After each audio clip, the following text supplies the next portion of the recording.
Hi all, I'm having fun with the backgrounds in this video. This is Guadeloupe in Jamaica, inspired by a program called Death in Paradise on TV at the moment, which is a relaxing location for Murder Mystery, who did it series. Anyway, so I want to show you the recent Magnus Carlsen Blitz game in the World Blitz Championship against Yuriy Kryvoruchko. Excuse the butchering of pronunciation there. So anyway, d4 from Magnus, knight f6, bishop f4. Yes, another mega exciting London system. So d5, knight f3, c5, c3, knight c6. So the London system can be used in blitz chess. Knight bd2, and is a very good choice. Bishop e7, bishop d3, not minding knight h5. Maybe some London system players would have been tempted for something like h3 just to be able to put the bishop on h2, you know, with knight h5, eventually put the bishop on h2. But Magnus is not too concerned with bishop d3. And actually, he doesn't play bishop g3, which is something I've played sometimes just to get some dynamic play on the h file and then maybe castle queenside. Instead, he first plays the more nuanced bishop e5. So bishop e5 seems a nuisance move here, and you know, if black castles, I guess, well, g4 would be an option. If knight takes there, then takes, then that's winning the knight. So it's a bit of a nuisance, provoking this weakness f6. So this has some implications for the light squares. The bishop now drops back. So just this little nuanced idea of bishop e5 first is very, very interesting, because already there are some tactical problems, believe it or not. If black castles, then can you see how white could pounce here if I give you 5 seconds? Okay, knight g5.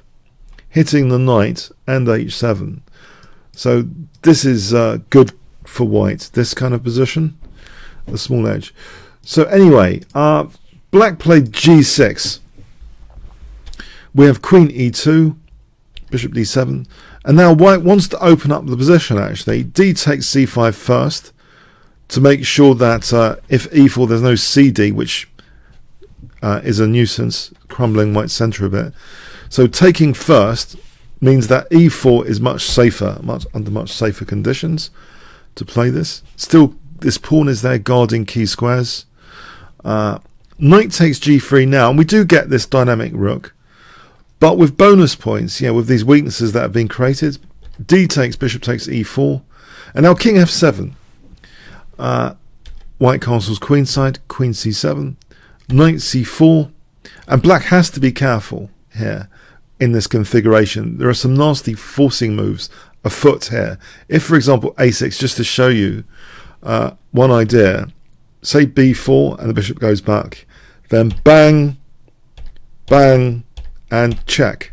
Just to show you, there's some issues with this configuration of black with the king on f7, which could be unveiled if black's not careful. So black protects this bishop, giving the option of taking on d7.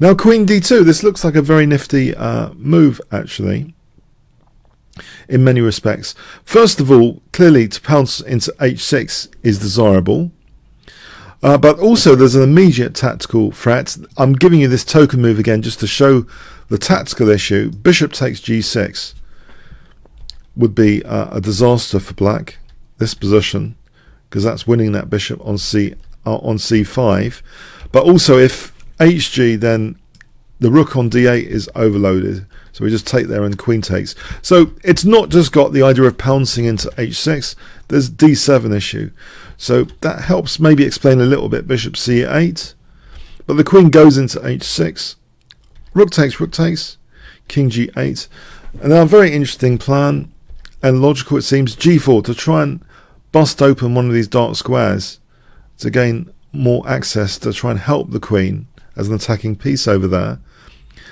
And it's giving up this pawn in the process. Bishop takes f2, the pawn is taken, And now this dark square kind of strategy, white gives up the light square bishop.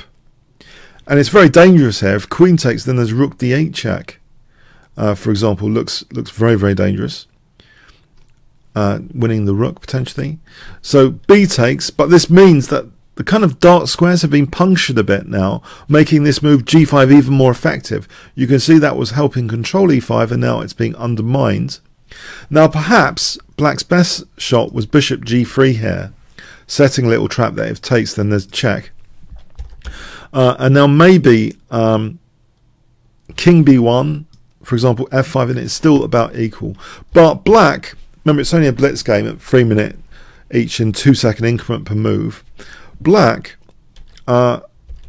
actually played the check, tempted by the thought of winning this knight, and it's clearly overlooked the power of this position. After queen takes c4, well, it's difficult already anyway, because now there's also rook d8 check, so it's a bit of a disaster. Yeah, maybe the expectation was moving the knight back or something to not have rook d8 and then do something about this attack. But Magnus basically just slides his king, giving up the knight here. And now the issue isn't really rook d8 check. That's not the major one. Or it is one of the major ones, but that might leave white exposed on the back row. The issue is just g takes f6, threatening queen g7 checkmate, and black hasn't got a decent response here. So yeah, the game ends pretty harshly here after g takes f6. Okay, hope you enjoyed that, and maybe the background today is Background Friday, putting you in the mood for a relaxing weekend, I hope. So hope you have a great weekend, and thanks very much. Cheers then.